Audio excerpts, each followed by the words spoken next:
Hello everyone, my name is Zenitsu and I'm back with another Digimon deck profile video. So today is going to be a little bit different in terms of how I normally do deck profiles, and I'm going to be focused around the Beelzemon starter deck. So I've already done a full upgrade guide if you want to go check that out for a more powerful version of the deck, and this is more from a budget player's perspective. So I know that the starter deck is a little bit more expensive out of the box, but luckily we don't necessarily need many more copies of the starter deck, and you could get away with just one copy of the starter deck, and the only important card you actually need to invest in is going to be getting 2 extra copies of the starter deck Impmon. So that's the first place I would go to upgrade the deck when you're looking for outside cards. But as far as all of the contents within inside of the box, this is what the deck is going to look like. Now, you'll notice that there's actually 53 cards in the deck, and that's because you do get a couple of cards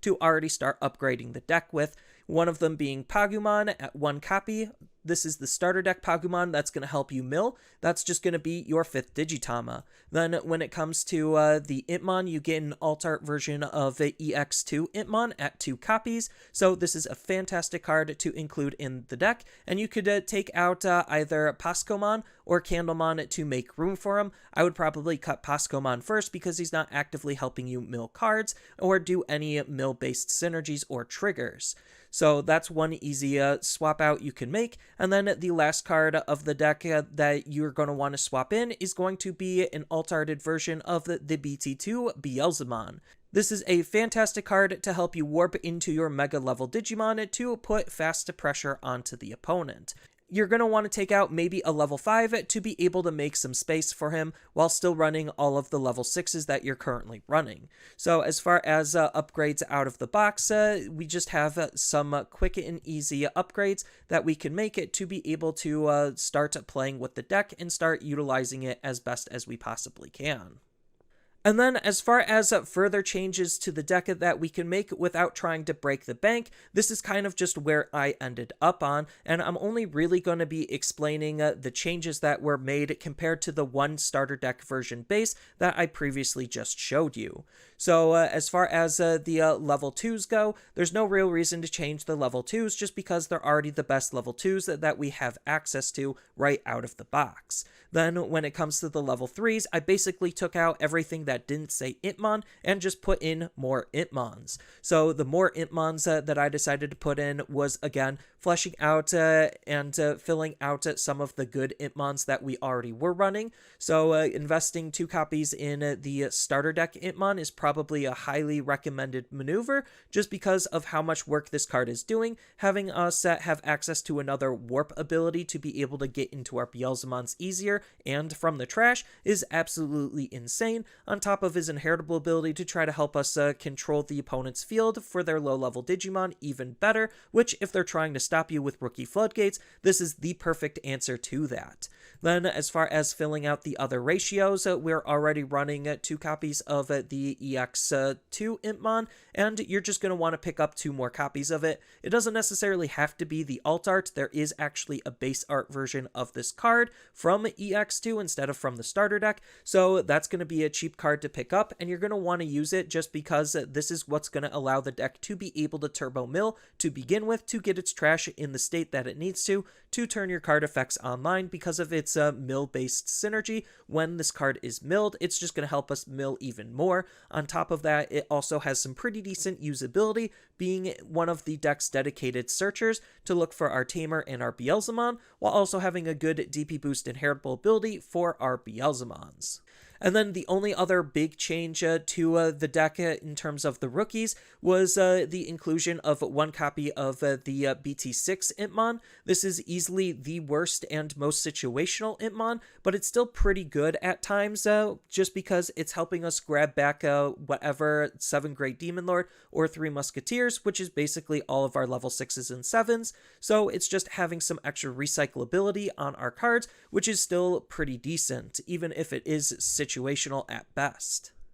Then when it comes to the level 4s, I basically am going to be keeping in the promo Wizardmon that the deck came with, and I'm also going to be keeping in the Witchmon that the deck came with, just because those are the two best level 4s that we could utilize. Then as far as what the other level 4 is, I took out the 4 copies of Porcupamon, just because he wasn't really that great, and he wasn't really helping the deck that much. Having a blocker with an on-play ability to mill isn't bad, don't get me wrong. If you wanted to keep him in, by all means do so. This is for the most part just a tech or flex spot, and it could really be any level 4 you feel like would best synergize with the deck. And the card that I'm going to be electing to use is going to be 2 copies of Dobermon. So a lot of people don't necessarily like Dobermon. I still like Dobermon just because he is still having some pretty decent synergy with the deck, just because we're not trying to digivolve into our level 5s to digivolve into our level 6s very often. So it allows us to be a little bit more aggressive with our level 4s, which is why I like Dobermon, just because his on-delete ability is helping us mill our deck, while also being able to grab back a purple Digimon or Tamer that we might have milled to be able to use or reuse them whenever we feel like we need. Then, as far as the level 5s go, I'm going to be keeping in the 4 copies of the starter deck Baalmon. I still think he's pretty good, but I'm electing to swap the Skull Satamon with the BT10 version of Baalmon, just because Skull Satamon isn't a wizard, so it can't be searched off of our Ai Mako, and it doesn't have synergy with our Digitama. So I'm going to be instead utilizing the BT10 Baalmon, just because he is a wizard. He does have an on-delete ability to be able to play our Beelzemons, which makes our Beelzemons a little bit more useful, while also having a win attacking ability to be able to help us mill our deck even more. So it's just really good synergy for the deck, but this is kind of a tech or flex spot as well, and it could really be any level 5 Digimon you feel like best synergizes with the deck based on how you're going to be approaching and building the deck. And then when it comes to the level 6s, there is going to be more work that needs to be done, just because we're going to need more level 6s to be able to make better use out of the abilities that we do have access to. So if you wanted to, I would probably recommend getting a second copy of the BT2 Beelzemon, just because the starter deck version of this card is a pretty decent alt art, and it's a lot cheaper than the normal base version of the card, being $4 versus $15. So this is just another really good card to help us warp, but you don't necessarily need to run a second one if you don't want to spend that kind of money. And instead, we do have BT10 Beelzemon that we could run, just because we're already playing with a lot of our Baalmons, and this is a fantastic card to be able to synergize with our Baalmons, just because it's a really good Beelzemon to play, because, well, it actually does have an on-play effect for us to take advantage of to, again, try to control the opponent's Digimon, while also having a nice inheritable ability for the use of our Blast mode. And then as far as the starter deck Beelzemon, I am going to be running an extra copy of this card. Again, this is another tech spot, and if you want, it could really be whatever other mega you feel like you want to run, but this card only being less than $2 currently isn't necessarily bad to pick up one extra copy, just because it's still one of the better Beelzemons and one of the cheaper Beelzemons that we could run. So even if off of our Baalmons we don't get its Wind Digivolving ability off, we still have access to 2 other very powerful abilities, with him having some pretty decent stats to work with. Or if you just wanted to run the second copy of BeelStarmon, then that's an option too. So like I said, you do have some flexibility in terms of the level 6 that you have to be playing around with. And then I'm going to be leaving the level 7 slot alone, just because the starter deck Beelzemon Blast Mode is still just a pretty decent card for us to run only at 2 copies, and we don't necessarily need to invest into any other level 7s for the deck. And then I'm going to be keeping that same sentiment with our Tamers. We don't really need any other Tamers outside of the starter deck Ai Mako. It's doing enough for how the deck is wanting to play. And for the most part, I'm going to be keeping in all of the options that the starter deck came with. And the only new option that I'm going to be adding into the deck is going to be 2 copies of Mist Memory Boost. So Mist Memory Boost does just a lot of extra work for the deck, not only having extra access at being able to mill our cards, but we're also going to to be drawing a card to replace utilizing this card. So it's helping fill up our trash and trigger our mill triggers and mill-based synergy cards. Then on top of it, it's still being a memory boost, so that way we could use its delay ability after its first main ability is all said and done to be able to gain 2 memory to make more powerful follow-up plays with, so that way we could try to have even more impactful turns. And then, as I stated before, we do have some flexibility with some of the card slots in the deck to be playing around with to really customize it and make it your own, while we wait for the BT12 support to completely change the deck, utilizing the brand new X Antibody line. So as far as some of the other cards you could think about playing in the meantime, we could change up our Digitamas, and if you're not necessarily thrilled with the starter deck Pagumon that the deck gave you, then we could think about running a BT2 Pagumon, just because it has a nice when attacking ability to allow us to mill our deck even more, on top of the fact that we also do have a Demi-Miramon that's interacting when we mill by allowing us to draw cards to help with the deck's overall consistency. Then, as far as some rookies that we could think about running inside of the deck, we do just have access at the purple floodgates, so we could use Gazimon and Psychmon to try to stop the opponent's actions, and even though it's not advancing our game plan, we do have some space to be able to fit those cards in. Then, when it comes to the level 4s, we do have some other level 4s that we could think about running. So if you wanted to be, again, aggressive with your level 4 slot, we do have Musyamon as another wizard to take advantage of our starter deck Yaamon, while him also having jamming, making his swings relatively safe, allowing us to still be able to mill our deck when we're attacking and being aggressive with our Digimon. Then if you wanted to, you could always just run in a hybrid, just because we're still wanting to run and utilize our tamers, so having that hybrid extra win condition is still never a bad thing either. Then we do also have Soulmon from BT8 to also just help us try to gain memory when we're going to be milling our cards. So this does reward us for trying to build more of a stack to be able to utilize our cards as effectively as we possibly can. Then when it comes to the level 5s, like I said, you could just keep in the Skull Satamon, but if you wanted to, another cute tech card we could think about running is going to be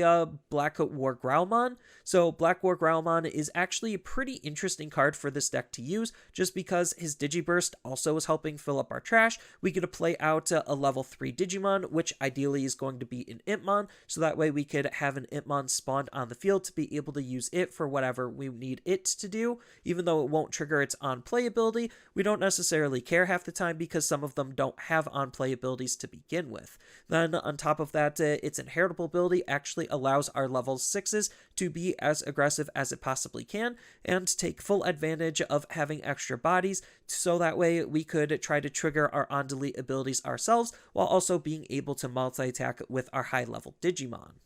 And then if you wanted to cut down on the level 5s and run in an extra level 6, then as I already pointed out, we do have a lot of other Beelzemons and we do have the BeelStarmon to be playing around with. But if you wanted to run something slightly off theme, then you could try to run Creepymon, just because Creepymon can bring out a level 5, which would be our Baalmon, so when we Digivolve into this, while also trying to trash not only just our deck, but the opponent's deck as well. So even though it's not having the best of synergies, it's still a pretty decent card to think about incorporating, especially on a budget, because this is also one of the least expensive secret rares that you could possibly run.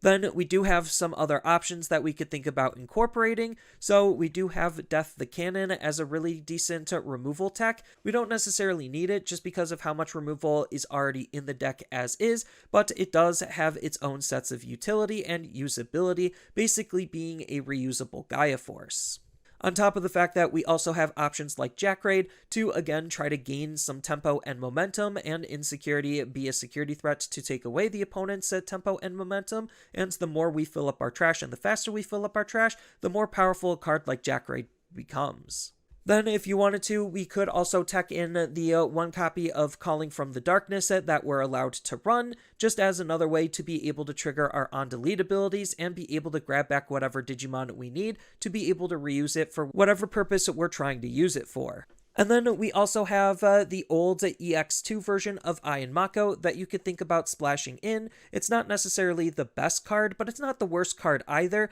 It is a memory fixing tamer, so always having that ability to be set to 3 memory can make our plays more powerful and more efficient, on top of the fact that it is helping us trash and mill our deck, on top of interacting with our Beelzemon to better use our blast mode. But if you are trying to play this deck at a high competitive level, then it is recommended that you do have at least 3 to 4 copies of the Beelzemon from EX2. This card is just doing too much for the deck and enabling too much to not run it inside of the deck, but if you're just trying to pick up the deck and have a good time and play on a more casual level, then you don't necessarily need to spend all of the money on this card. So as far as what this card is doing for the deck, it's just doing a lot just because it's an extra ability to trigger when we're going to be milling cards from our deck, and the fact that he's going to be spawning an Impmon for us to be able to use to do whatever things we need to do with that Impmon or can do with that Impmon is just super valuable at being able to flood and swarm the field, especially since we have a whole bunch of warp abilities that we could take advantage of to go right from our Impmon into another Beelzemon or just start climbing the stages. It's just a high utility card based on the Impmons that we're able to spawn off of his ability for just milling him. Then his when digivolving and when attacking ability isn't limited to once per turn, allowing us to continuously try to mill out our deck while also trying to delete the opponent's Digimon at the same time. Just makes him a super valuable card for the deck to want to run, just because it enables the deck to be able to do more than it normally would. And as we could see with the sales history, the card wasn't always this price. It wasn't this price 6 months ago, it was only about a $2 to $3 card about 6 months ago, but when we got news that the starter deck was going to be coming out, it slowly crept up in price as we get closer and closer to the starter deck's release, just because all of the early adopters would have got their cards while they were cheap, and the more time has passed, the more we've known about the starter deck, which means the more people started buying it up, and without new stock entering the secondary market faster than people are buying it up, it only led to the natural conclusion that his price was eventually going to be spiking as hard as it currently is. Just because this is one of the most important cards to how to run the deck at a high competitive level. And if you're wondering if you necessarily need the old EX2 version of Blast Mode, no, you don't necessarily need the old EX2 version of Blast Mode. Yes, they do have some different utilities, so if you wanted to pick up a copy of that and kind of run like a 1-in-1 split or a 2-in-1 split, again, depending on how you build it and approach your deck, then that's perfectly fine and reasonable. It's not like this card is bad, it's just with the new one, you don't necessarily need to spend the money just because they're doing some very similar things, especially with how the new starter deck Beelzemon wants to work, just because the new starter deck Beelzemon, when you go up into him, he's going to be gaining security attack plus, so you're going to swing with that Beelzemon, then digivolve him into a blast mode, ideally the new blast mode, so that way the new blast mode's going to unsuspend and then swing again, so that's going to be 4 checks off of that little combo that the deck already has built into it, versus just trying to gain more raw security attack plus. Yes, his DP is higher, yes, his removal is a little bit different, and he does have some extra utility on him, but again, the card isn't 100% mandatory or needed in order for the deck to be playable and functionable. Just because a few cards in the deck could be a little bit on the expensive side doesn't necessarily mean you shouldn't play it, and like I pointed out already in the video, there's still tons of utility, tech, and tools and flexibility to be had to be able to accommodate for the lack of that card's inclusion, and there's still plenty that you could play around with for the deck to really customize it and make it your own, especially on a budget, and this being one of the better starter decks makes it a great entry point for a lot of new players to be able to get into the game and have a pretty decently strong deck out of the box with a couple of upgrades.